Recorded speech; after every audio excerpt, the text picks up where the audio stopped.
Adventure Ho Illumineers, and welcome back to another episode of the Ducktail Dads. I'm one of your hosts, Nathaniel. Yes, I'm back this week, joined as always by Ryan and Mack. We got all three dads in studio. Love to hear it. One of us is dragging a little bit, but that remains to be seen over the course of this episode. Good to be back with you, gentlemen. Missed you last week. Excited to talk with both of you about Lorcana as always. So before we get into more about this beautiful card game, I want to hear about what's new in your world. Ryan, what's going on? Yeah, thanks for joining us again. Happy to have you back always. Love to hear your insights, and hopefully you can eat up plenty of time on this podcast to share all the insights that you didn't get to share last week. In my world, we had a nice sunny weekend where we enjoyed the outdoors as much as we could. Our toddler got to go to a horseback riding day camp. That was a blast, and apparently we're doing something right because the entire time they were riding a horse, they were complimenting the horse for working so hard and practicing so much to get so good at what they're doing, and complimenting them profusely about how good they were doing and how beautiful and how great they looked and things like that. So how soft their hair was, all those things. So clearly something's going well with our parenting. That's we'll take that feather on our cap and we'll keep moving forward. From a Lorcana front, not a ton, just still playing. Opened some more packs last Friday.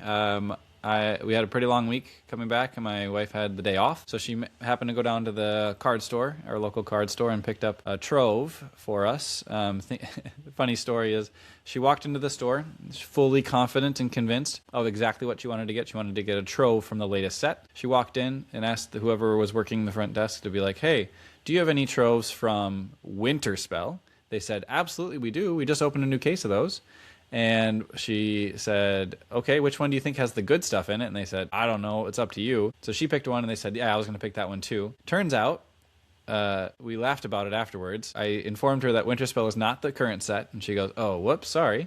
But it still worked out great because it was a absolutely stacked trove. I think we had a foil Pete Ghost of Christmas Future. We had a Epic Mickey Mouse, the blue one. We had an Enchanted, another Enchanted out of a trove. And then we had 3 more Legendaries on top of all that. So quite the stocked trove. And we were absolutely happy and just couldn't believe we kept pulling hit after hit after hit. And we're just like, what is happening? This is not normal. And yeah, so despite getting the not recent set, still worked out phenomenally in our favor. So we will take that pack luck every day of the week and 8 ways to Sunday, and we'll keep moving forward with our collection and trying to flip some cards to see if we can still play on a budget. That's what we're aiming for. Mac, what's new in your world? Surprise, surprise. Ryan's the one with the pack luck as usual. But call back to Nathaniel's opener. I am the one that's on the struggle bus, as you can all hear with my late night jazz radio DJ voice. But shame on me. I just can't stop talking about this game, so we're going to give it a go during this episode. But I am going to be the one that's hopefully limiting the talking as much as possible. New in my world.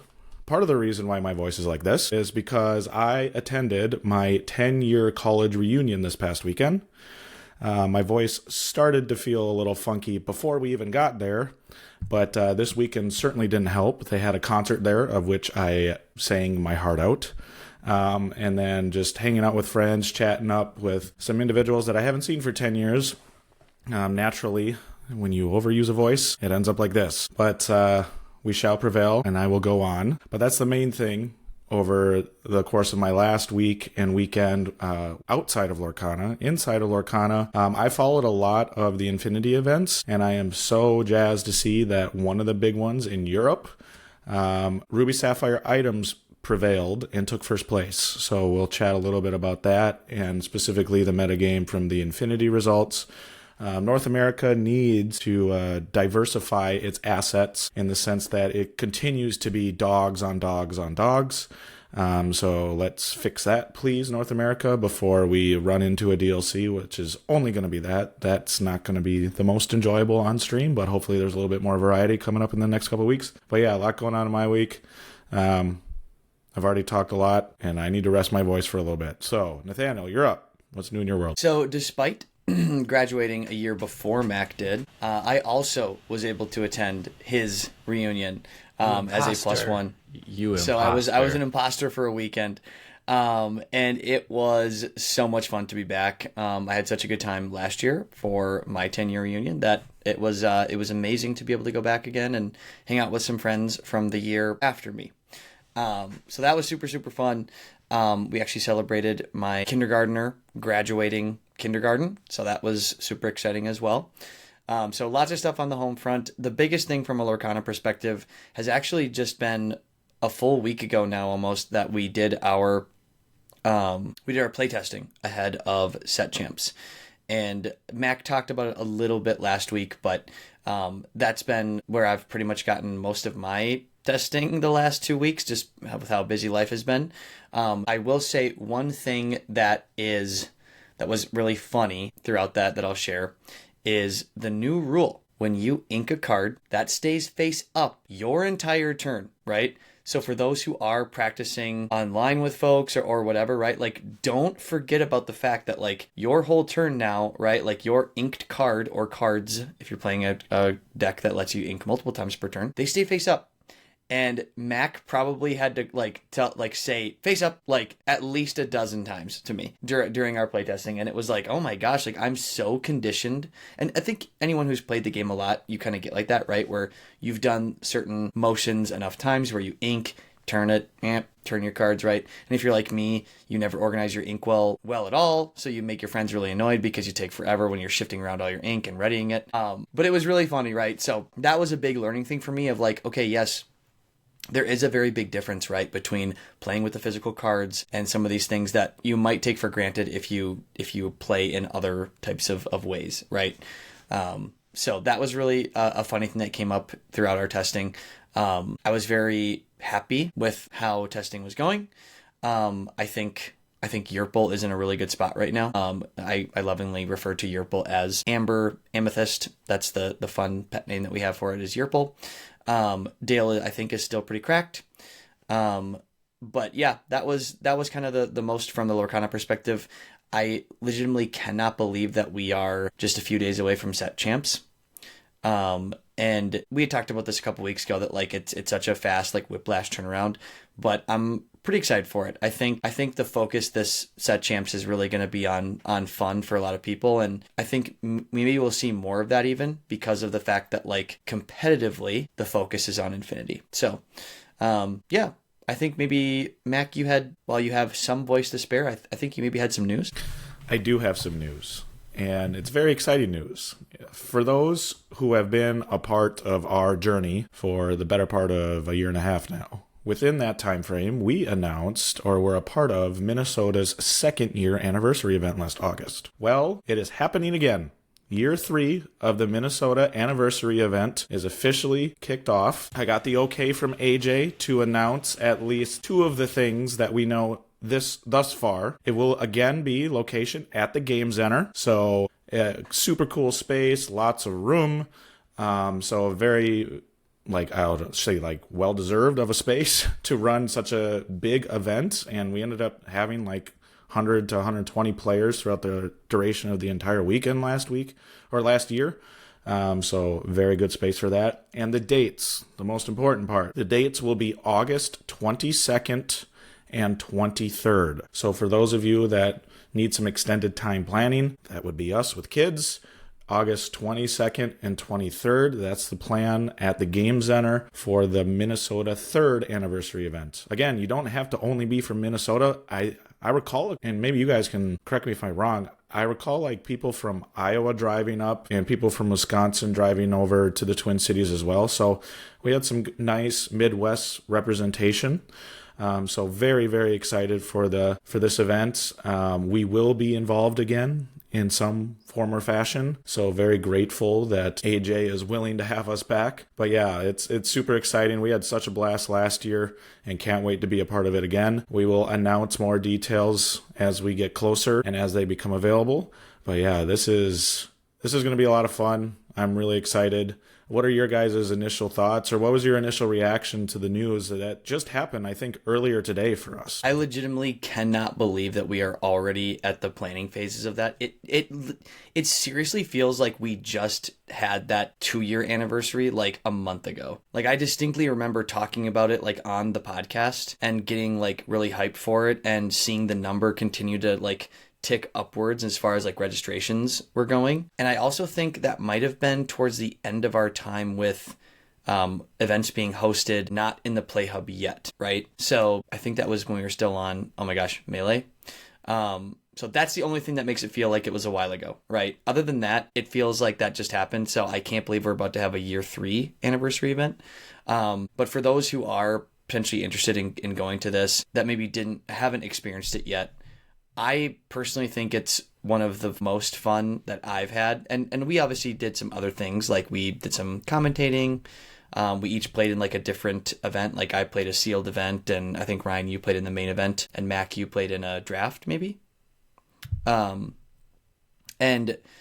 like even like the playing of the game aside, like just having that many people from like the wider Midwest Lorcana community together with like raffles going on and just lots of things happening in the room, it felt like there was kind of something for everyone. So if you're thinking about it, I highly recommend checking this out, especially as more details become available. You don't necessarily need to be in there for the main event the whole day, right? You to still have a pretty good time and network with a ton of other Lorcana players, because I think this is just so much fun. My initial thoughts are, yeah, it seems like it was just yesterday. It seems a little bit further back than what Nathaniel's mentioning. For me, it's at least 6 months ago that it happened. Just because we had DLC Milwaukee after it, which was a huge event as well. We've had a lot of incredible guests on the podcast that have kind of like broken up the spring and late winter months for me. But yeah, it does feel very recent, and as annual events do, tis that season again to get ramped back up for it. So we'll have to figure out a way to contribute a significant amount again, as much as we are able to, and as much as we can.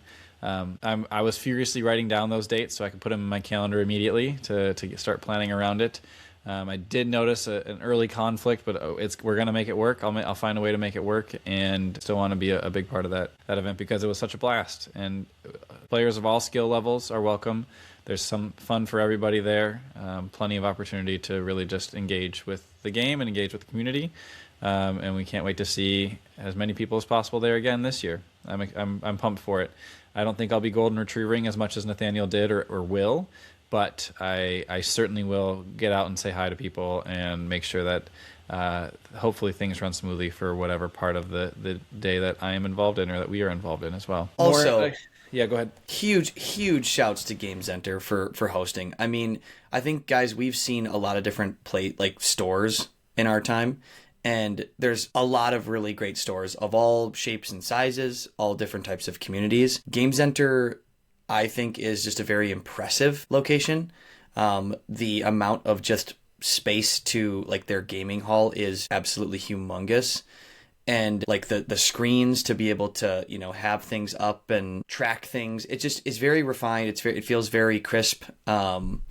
And like the fact that there's a cafe in there too, grab some snacks or some extra caffeine or coffee or whatever you need, right? Like it just feels like it's got all the things to support a very large event, which is part of why it's being hosted there, of course. But huge shouts to them for doing this and helping to facilitate such a humongous event for our community. So huge shouts to Game Center once again for the year 3 anniversary event. I'm interested to see the type of decks that show up as well, and also to figure out exactly what the event types are going to be. Is it going to be set 13 core constructed post rotation? Is it going to be a celebration of the 3rd year, so it'll be all of sets 9 through 12 included plus 5 through 8, or what are we going to do? Infinity, is Infinity going to be a big part of it? Speaking of Infinity, there were some results from the past weekend for. From this past weekend for some Infinity events. Mack, do you have lists pulled up for those, or do you just want to talk through what you saw and what you are hoping to not see more of in the future? you want to elaborate more on your intro points? Yeah, I'll give you the rundown and then I'll let you guys respond to it. So North America, again, was, I think, 4 out of the top 8 were these Amber Emerald dogs list, or some variation of dogs, whether or not it was directly dogs or had the snow fort. So there's just a lot going on with that. Yeah, right. And then there was a Steel Song, there was a Blurple that made the top 8, and then there was one iteration of Ruby Sapphire items, specifically with the Oswald variant. For those of you who have been following, Oswald has been the popular one on turn 2, and then every time you ink, it has like 30 items in the list. So you have a 50-50 shot of playing an item for free every time you ink with Oswald on the board, which is crazy. And then eventually you get to the Tamatoa, and you can kind of just go crazy with the Tamatoa and Lucky Dime as your closer. Now let me move over to the European results. Europe had a lot more variety. This one was where the Ruby Sapphire items took first place. And in fact, Ruby Sapphire took third place as well. We also saw, the Amber Emerald aggro version. We saw a couple Steel Song. We saw a Ruby Sapphire Shark list in the top 8. But also in the top 16, we saw some of that Ruby Amethyst build that we saw with kind of the boost bounce control variation as well. So Europe seems to have a lot more variety, which is, I think, what we like to see. And North America is still taking advantage of the super strong Amber Emerald lists that have blended well with Infinity and Core Constructed.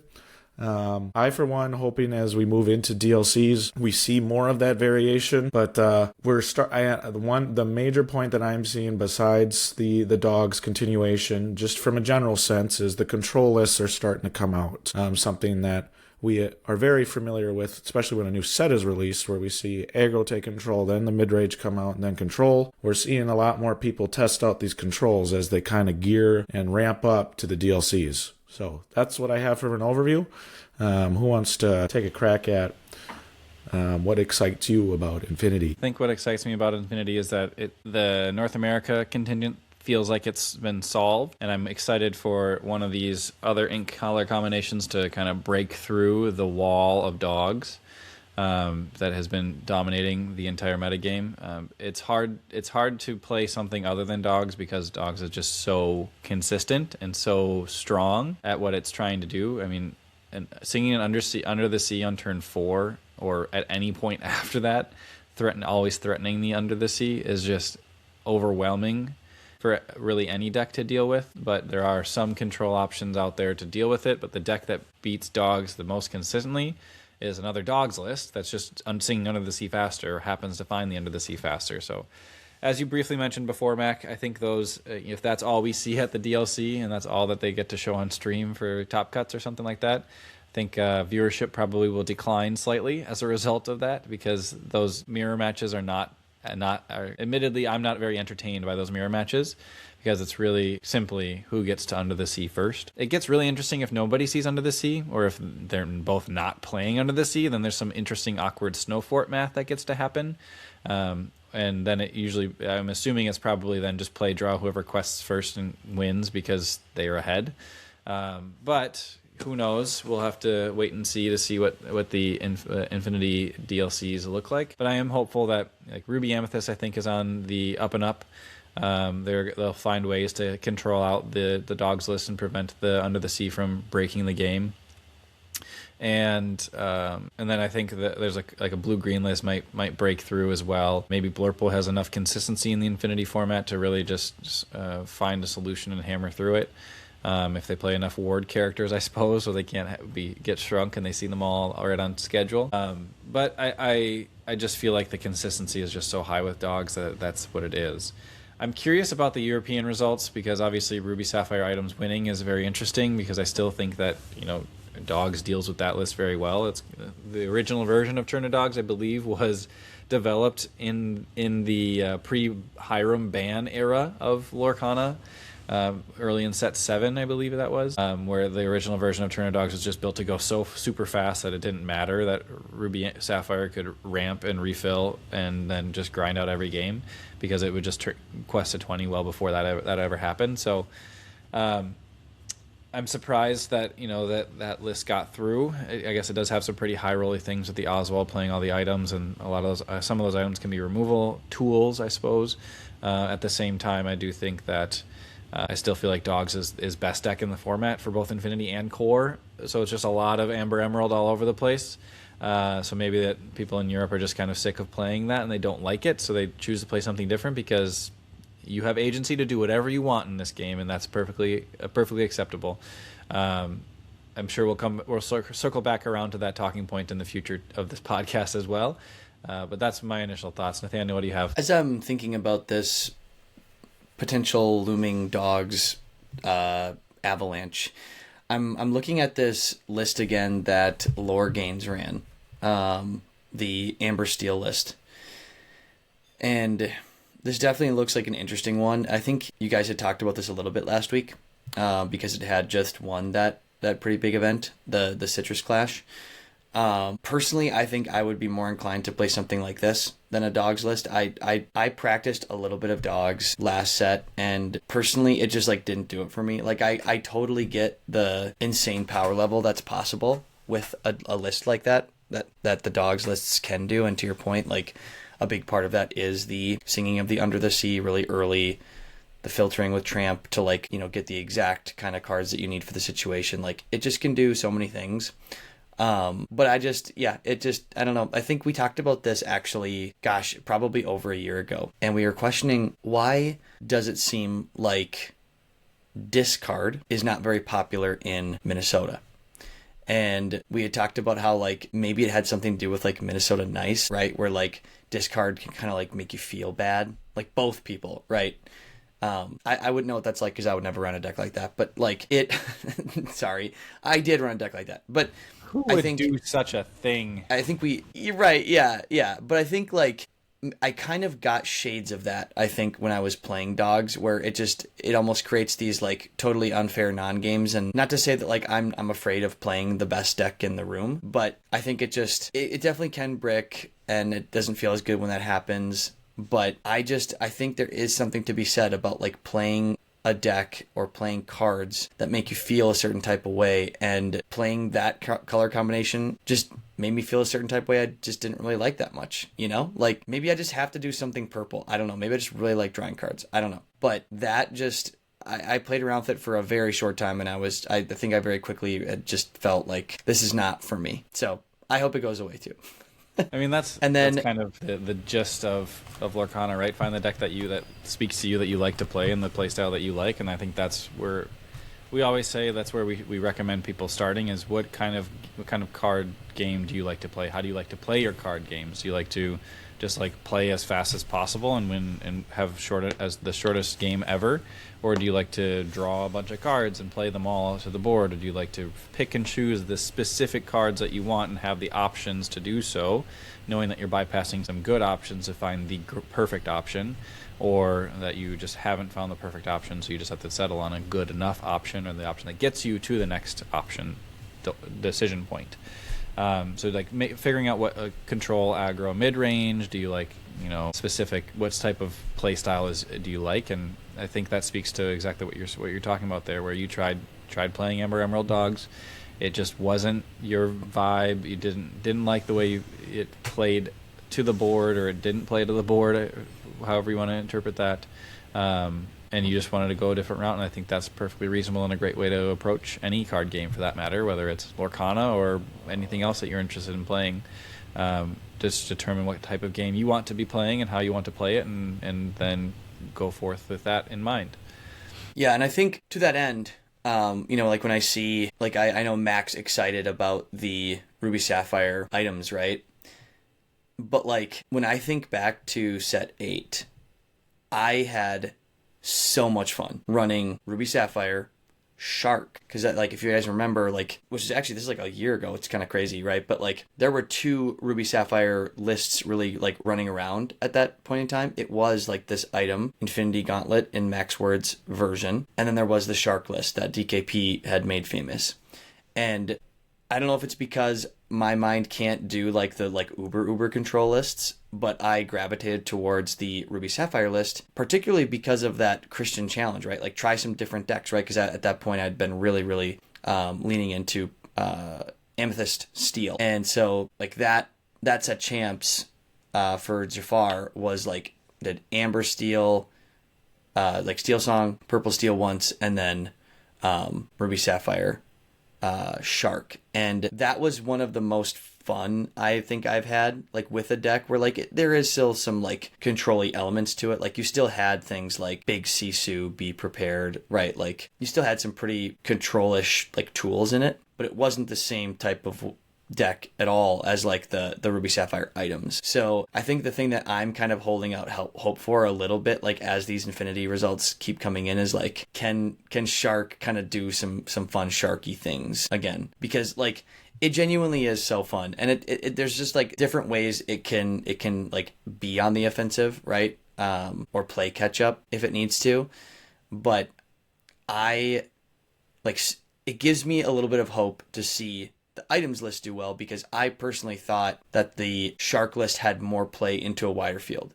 And I could be totally wrong about that, but I felt like maybe it didn't have as high of a high as the items list, but like from a consistency perspective, you could find ways to attack just about anything. And maybe I'm romanticizing this era of Lorcana 2 a little bit, but like I still have these feelings about set 8, like post Hiram ban, because this was actually post Hiram ban that this happened, right? Like you didn't have Hiram in the Shark list, and that era was just so fun because it felt like there were so many different things that were really good. And I think that's what I really hope for like Infinity.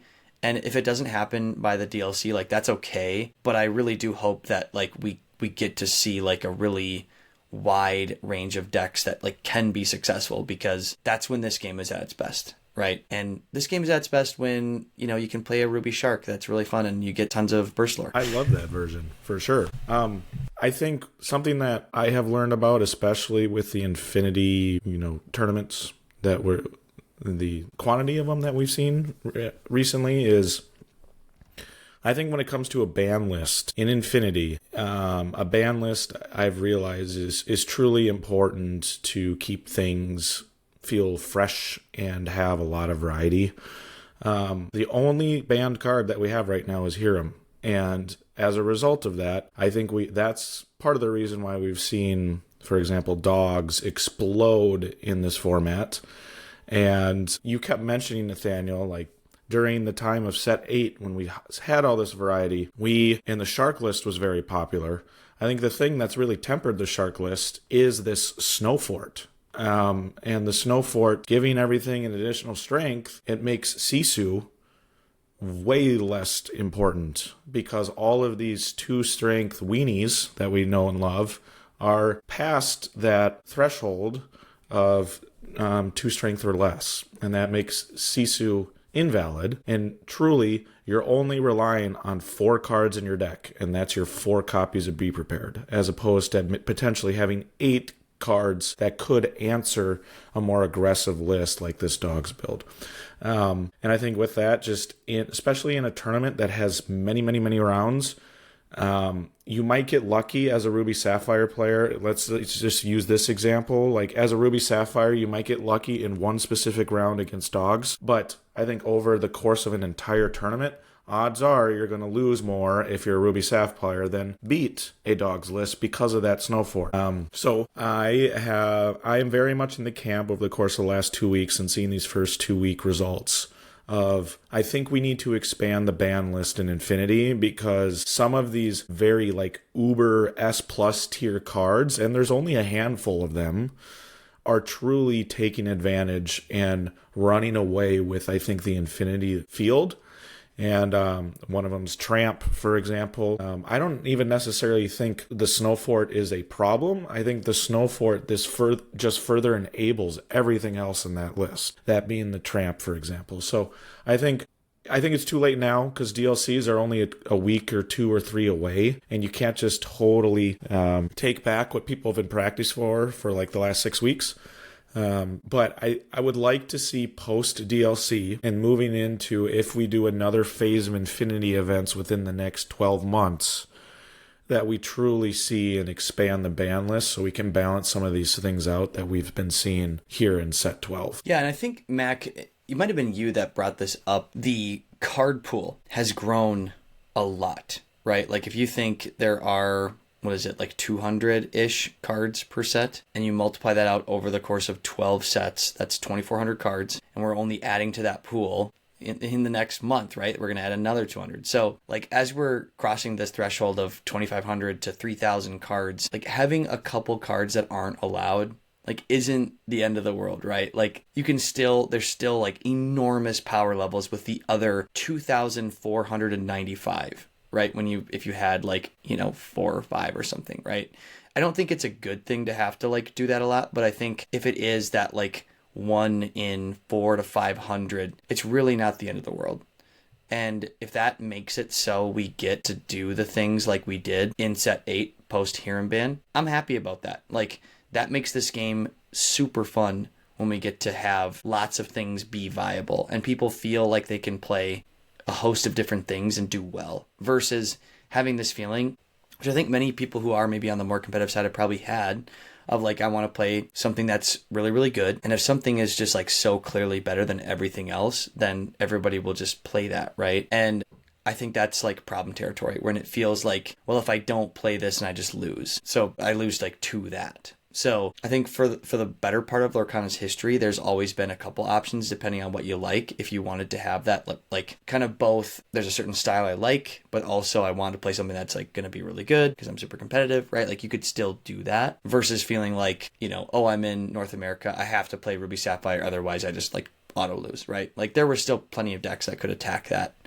Like I think back to the Ed Chu Ruby Am in North America, right? Like still super good, and he won a massive, massive competition with Ruby Amethyst, even when Ruby Sapphire at that point was, I want to say it was like 30% of the decks, or maybe a little bit more in North America. So even then, right, like there were still other things that could attack it and do well, while still also doing well to the other things, right? Because I think that's the tough thing about like what Dogs is doing, is it makes you have to try to tech into this. And I think we talked about this last set too, where like at the Frosty 500, people were expecting, oh, like we're going to see Dogs. And so there were more Vanderchills in the purple lists and Tiggers in the purple lists. And then when there were like 1 or 2 Dogs players in a room of 33 people, it was like, oh, those aren't as good now, right?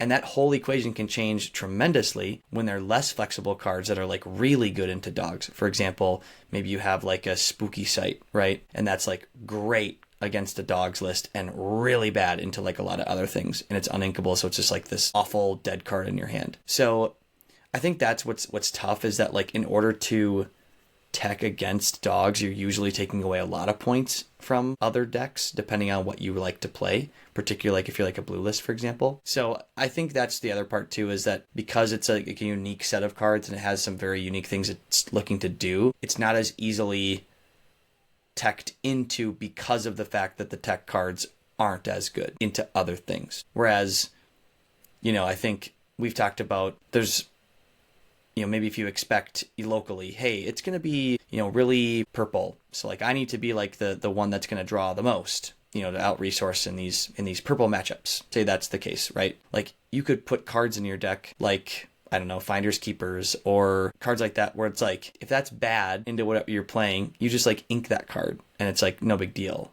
right? Whereas like a blue deck without Spooky Sight against an aggressive deck is like not in a good spot.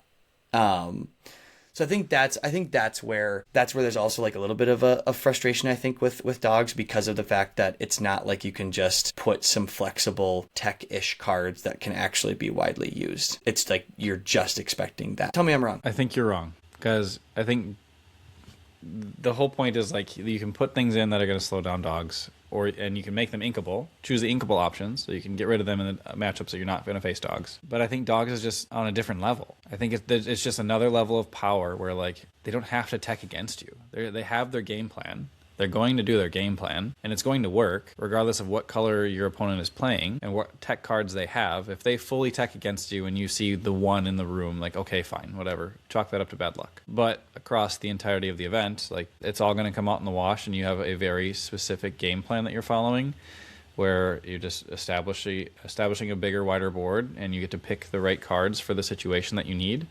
If you're facing another aggro deck, okay, now I'm just searching for that Under the Sea to sing that. I know my singers are safe. Or if you're playing a control list, okay, now I need to find my aggressive questers or my big ladies so I can keep recycling them for more threats. You get to select very, very cleanly choose what you want. And I think that is a different level, regardless of what tech the opponent has. If they have inkable or uninkable tech cards, it doesn't matter. Your cards are most likely going to affect their cards in a way that is going to be highly advantageous for you. And that's the way that Dogs is currently dominating Core and Infinity, for that matter. Fair. Yeah, I think, and we could probably do this as like an exercise at some point, but like if there were like a set of cards that you could get rid of that you think would maybe open it up, I think the cards that come to my mind that I would want to see, and please do, like, listeners out there, like, if you want to say like that's a terrible idea, like, please let us know, like drop a comment. But I think some of the cards that I think if they were to be banned from Infinity would open the door considerably. One of those I think is, I'll start with one that you're not maybe going to expect me to say, but Prince John, the discard engine. I think that card it makes discard too good.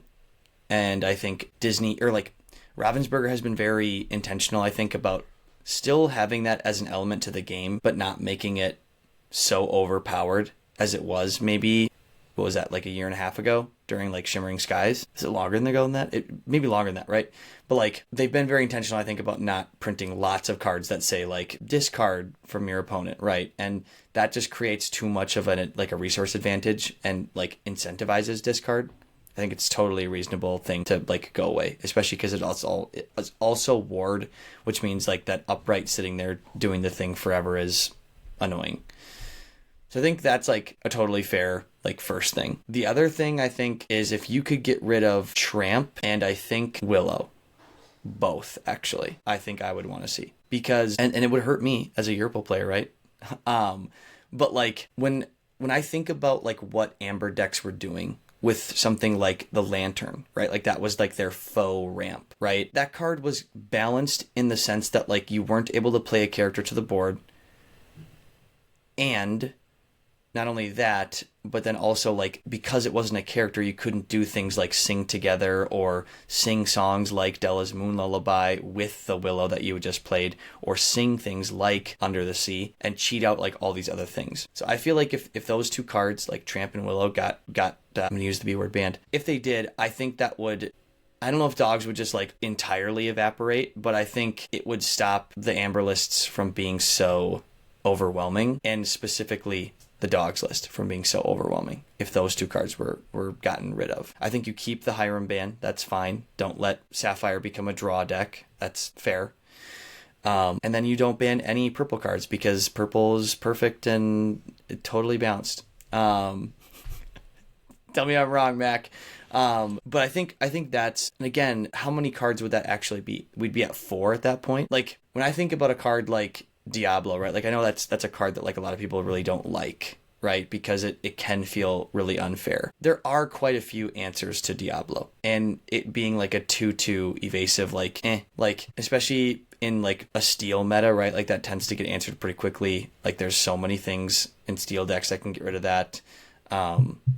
Ruby has tools for that. Like I think the game, like you can do a lot of crazy things in Infinity, and I haven't, albeit like done tons of Infinity testing. I've done a little bit, but I think when cards just make it feel so overwhelming, that's not a good feeling. And I think Tramp and Willow tend to do that. So I would actually advocate for both of those to be banned in Infinity, which is sad because Willow just got printed, or like created. I will second to your Willow point for sure. And I'm glad you brought that up, because now that I'm thinking about it, I don't think Tramp's the major problem. It is truly Willow. And you think about this time a year ago, set 8, I mean, Dogs was very much a thing. It was the Trinidog list, but it was so much more like under control, like due to the fact that you weren't cheating out extra characters so quickly to get to that Under the Sea point. So, but I think Ernie made that point on the podcast when we had him last. It was shortly after Winter Spell was released, and which was when Willow was released, right? It's like they're not going to ban a card that was immediately released within the,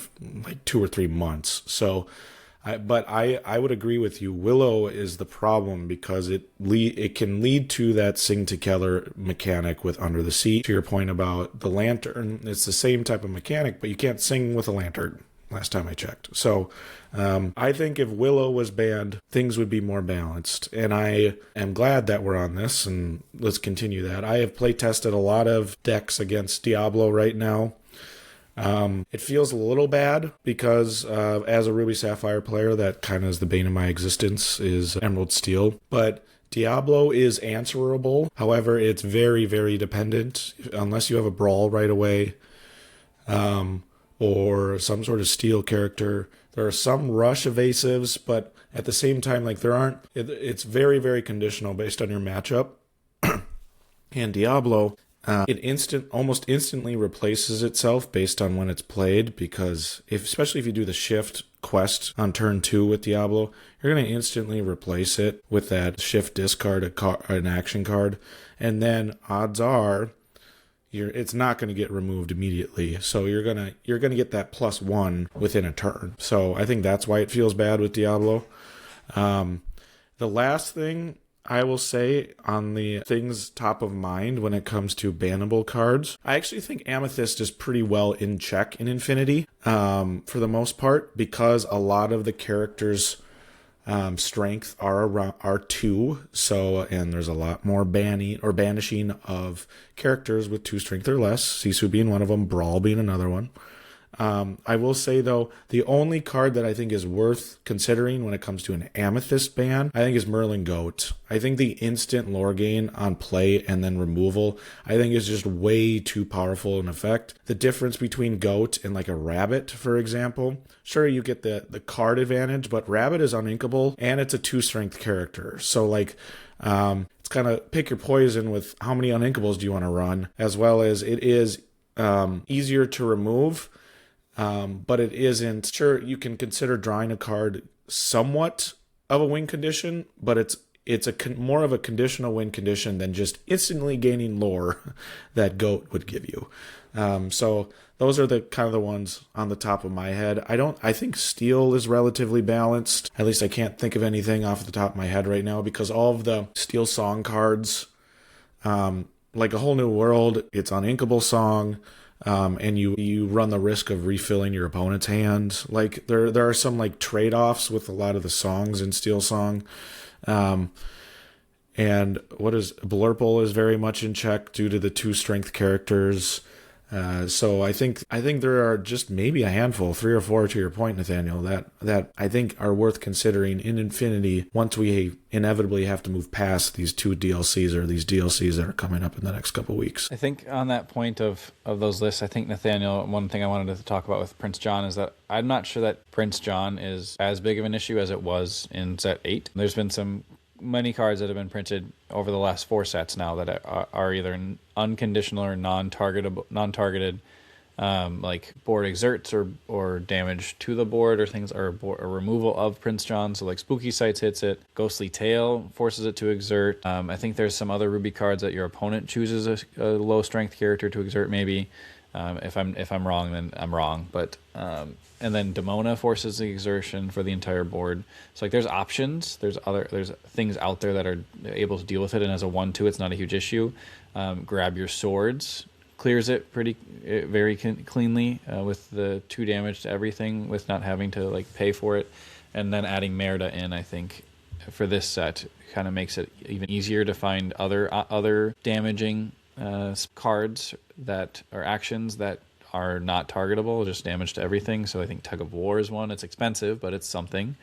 So I think I would argue that Prince John likely stays in format simply for the fact that it enables a discard deck to run.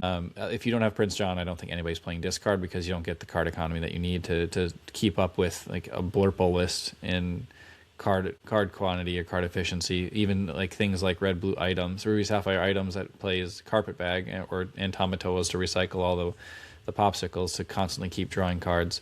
I think even then, like if you don't have Prince John to keep up with that and to kind of stay on the front foot, I don't think that discard survives in those metas. So I think there's a high likelihood that Prince John might be even more balanced now than it was before. So the card, though, that is the bigger issue in my mind that's kind of in that same vein is the Muses. Being 4 willpower, so you need multiple things to bring it down that are not targetable. Because we don't have anything that deals 4 to everything yet. It dodges Spooky Sight, so that's not something that's gonna help deal with it.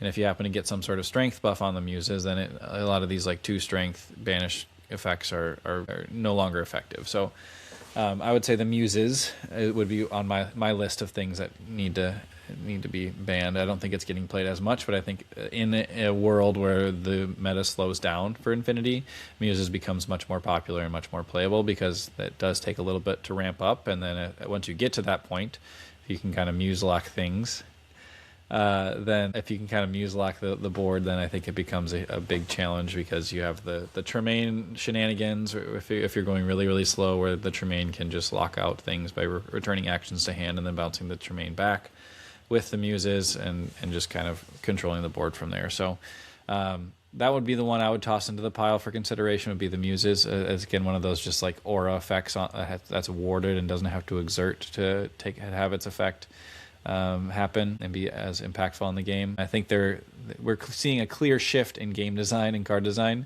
over the last few sets as well, where these aura effects are still very powerful. In order to have them in effect, though, the character must be exerted and exposed to some sort of rebuttal from the opponent. So I think that is a healthy direction for game design, and I appreciate that they're doing that because I think that those aura effects were very challenging to deal with for a large quantity of the player base, and you're kind of just hoping that you're able to go fast enough in those situations. So that's what I would consider. That being said, I don't think there needs to be any bans in Core Constructed. Maybe talk about Amber Emerald, I suppose, but I think we'll be able to, rotation is in effect to effectively ban out all the cards that may be problematic after 2 years of life in Core Constructed. So we have set championships right around the corner, so I wanted to swap into that discussion. If anybody has objections, speak now or forever hold your pieces. So then Core Constructed, my big question is, why aren't you playing dogs? I mean, it's obviously super strong, and I think we already addressed it, so Nathaniel took the win out of my sails there, with the fact that it's just not the playstyle that I enjoy, not the playstyle that Nathaniel enjoys, obviously, and I think Mack is just scared to take on the best deck in the room again. After his Ruby Sapphire days, he doesn't want to be labeled as such, as the chaser of best deck, and he wants to do his own thing. So kudos to him. Kudos to you for really testing new things every single set to try to find something that sticks, despite any level of frustration you may have felt along the way. So it's a valiant effort that you're embarking on. What I'm very interested in playing is, obviously, I'm still on Amethyst Sapphire. It's a lot of fun, but Amethyst Amber obviously is a lot of fun too. And Amethyst Steel even goes really fast and draws a ton of cards now.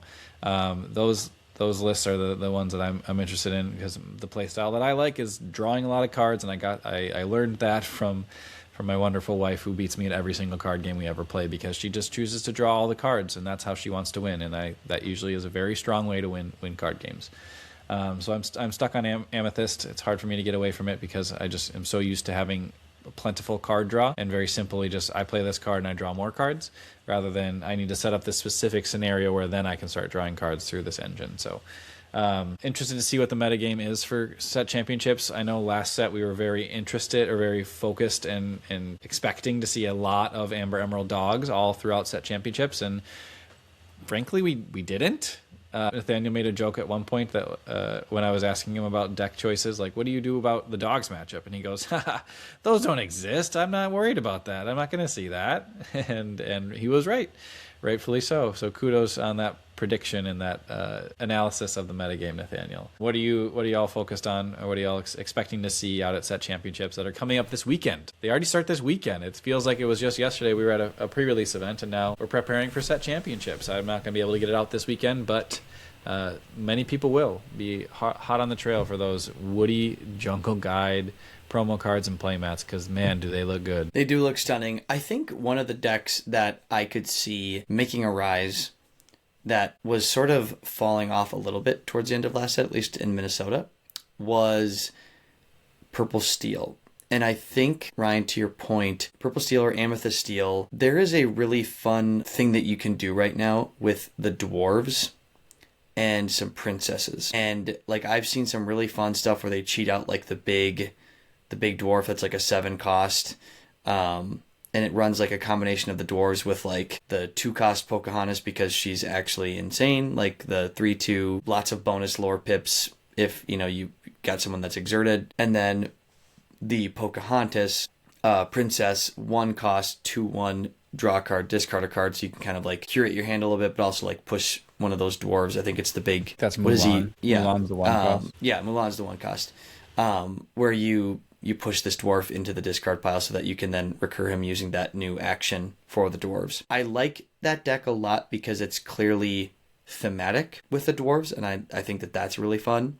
But I do also think it like really has this ability to kind of like go off, and especially when it's combining all that like good dwarf synergy, like sure with the Snow White and with some princesses to do some of those things, but also like there's still really like just strong cards in steel that you can throw in on top of that, like the Angel, like Strength of a Raging Fire, like Baby Zeus, which we call He Hurled His Thunderbolt. So I think there's just that could be really interesting and really fun. I don't know that I even like have all the cards to play that myself, but I think I could see something like that maybe growing in popularity because it still like has the ability to kind of go fast because it's Amethyst and it's steel, but it also like has some mid-rangey tools to deal with some of the more aggressive decks. So that's one that I predict will make maybe a little bit more of a comeback because Amethyst Steel was pretty popular in Minnesota in prior sets, and it felt like last set it was underrepresented. I would echo that with Amber Steel as well. I think that was making a rise back in Winterspell, and it's only gotten better, it feels like. So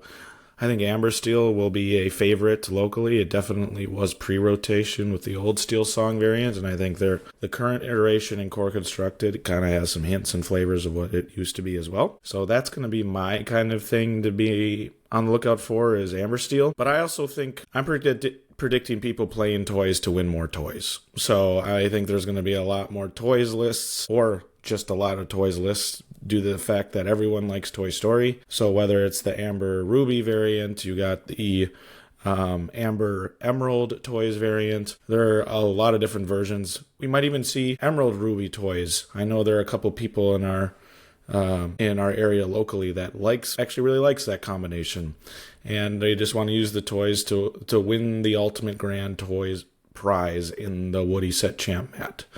I also can see our based on what I learned for Winterspell, our neighbors or neighborhood or local meta running just all the themes that they can possibly run, and that being the supers list that we talked about last week. I think that is a list that will be really fun, and a lot of our locals will like to try out. I am optimistic that we're going to see a lot of what we saw in Winterspell and just a lot of variety. But if we're looking for something to really rise in popularity, I would predict it's Amber Steel because, quite frankly, to our previous points, we're not really a dogs meta group, and I think people are starting to get sick of Blurple. As strong as Blurple is, I think people just kind of get bored after a while and just want to continue playing things that are different and that are new and fresh. And this set has provided a lot of new and fresh when it comes to thematic decks, and that's what I'm looking forward to as well. To piggyback on that, Mac, one of the thematic additions to this set was the Merida, the Steel Merida, and I think one deck that hasn't been talked about yet that I think was very prevalent in our Winterspell local meta is Sapphire Steel. I think Sapphire Steel is going to have another big run here. I think it's a really strong deck still. I think it does some really good things. It has a good matchup into Emerald Dogs. It can have a good matchup into that deck, I suppose. And it is relatively competitive with the rest of the meta out there as well. So I think that Sapphire Steel with Merida, maybe some 3 arrows, maybe the Aerial Sonic Warrior, and having all of these like damage effects to really capitalize on the Merida and the Aerial, as well as the Princess synergy with the Cinderella. Maybe you play Moana to really just go all the princesses all the time. I think that there is definitely a world where Sapphire Steel still rears its head and says, I am not gone. There's a lot of Sapphire Steel lovers out there that just love playing that color combination, and they're going to play it to the end of the Lorcana days. a power level increase. Maybe it's not quite as much as some of the other cards. Maybe it's not quite as much as what Dale offers any Amber deck, but there is a power level increase that comes with the Merida cards, with Merida 3 Arrows, and then the pre-existing framework of Cinderella, Ariel, Goliath, all the fun things that Sapphire Steel has access to in that realm too. So I'm excited. I'm actually looking forward to seeing a lot of Sapphire Steel out there. I might try it myself. We'll see, because it is a very fun list and it can have some very, very, very fun lines to play through, and then some consistent card draw if you're able to get a Goliath to stick to the board for any surmountable amount of time. So that's what I'm seeing. Mack, you have been the Sapphire Steel tester of the three of us for the last couple months here, from Winterspell through now. What are you, maybe even back as far as Whispers, Fabled? Were you testing it even back that far? I mean, this is 4 sets now, Mac. You have to have some opinions on what the current state of the Sapphire Steel list is. What are your thoughts? Sapphire Steel still is fun, especially the Allies version. I really liked that at the post end of the last set. I really do like the Ariel build as well. There is a plethora of princesses available to trigger the princess variations with regards to the Cinderella, for example, and getting that engine very much going. And the Merida happens to be another princess. It's very, very conditional, but it's really fun when it works. Something else of note, especially when we talk about the Brave franchise, as this is the final franchise that is released with set 12, is it has an opportunity to include locations, and a popular combination that we see or have seen with locations is Ruby Steel, especially with this new Fergus, this 6-cost inkable 4/6 quest for 2. I know there's a lot of location synergy with especially the Brave, as well as I think there was the song, the Touch the Sky song, where you can move a character of yours to a location for free and then draw cards equal to that location's lore. So I think locations is something, a surprise that we could see for sure throughout this set champ season. And last Brave card that I think needs to be mentioned, and let me scroll up, is the 4-cost uninkable Emerald Eleanor 3/4 card. At the end of your turn, if you have 3 or more exerted characters in play, deal 1 damage to chosen opposing character, gain 1 lore, and draw a card. That can actually be pretty good against dogs, for example. So, like, I've seen this Eleanor card in my playtesting, and it comes from the Brave franchise. So if you are very much a Brave fan, I would highly consider playtesting that Eleanor card, because it can do a lot of things if you have a lot of characters on board and able to utilize that exerted effect. And it gaining a lore for free and drawing a card and dealing a damage, that's the trifecta right there. So Brave, I don't think, is the most popular one that we've seen. I think out of the 3, it's definitely been Toys, then Supers, and then Brave, based on what I've seen. But the 3 or 4 Brave cards that I had mentioned here can be sneaky good if you're not prepared for it. So just be on the lookout. And Set Champs is the time that we see a lot of these thematic decks. So that's what I have from the Sapphire Steel, to your point, Ryan, as well as making sure you don't forget about Brave. Any last thoughts from you, Nathaniel, on what we might see from Set Champs' perspective? I do think we are going to see some toy lists. I think there's the Amber Emerald variety. There's also the Amber Ruby variety. Again, I personally think the Amber Ruby one's more fun to play. But I really think we're going to see a good amount of those two. Quite frankly, I kind of hope we do, right? Like, I think they're really fun. And again, to Mack's point, theme decks doing theme things is awesome, especially in the set that they're released. So, like, playing toys for a Woody promo or a Woody playmat, that's just awesome. So I think we will see it, and I hope we see it. Any last thoughts, gentlemen, before we wrap this episode? Good luck on your Set Champs, everyone. We want to hear about it, so be sure to reach out and let us know how the results go, and let us know how the first weekend went and how to prepare for the rest of the Set Champ season as we come around to the rotation number 2. Yeah, and I think on that note too, like, let us know if you see anything really cool too, like maybe something that surprised you. I think it's always fun to see some home brew that is just absolutely cooking with somebody who knows what they're doing with it, and they can see their creation do well. That's always really, really amazing. So As always, you can find us on YouTube, Spotify, or Apple Podcasts, depending on where you get your podcast from. But yeah, hope everybody has a great set, champs, and you get your shiny cardboard that you're looking for. But without any further ado, gentlemen, let's get the duck out of here.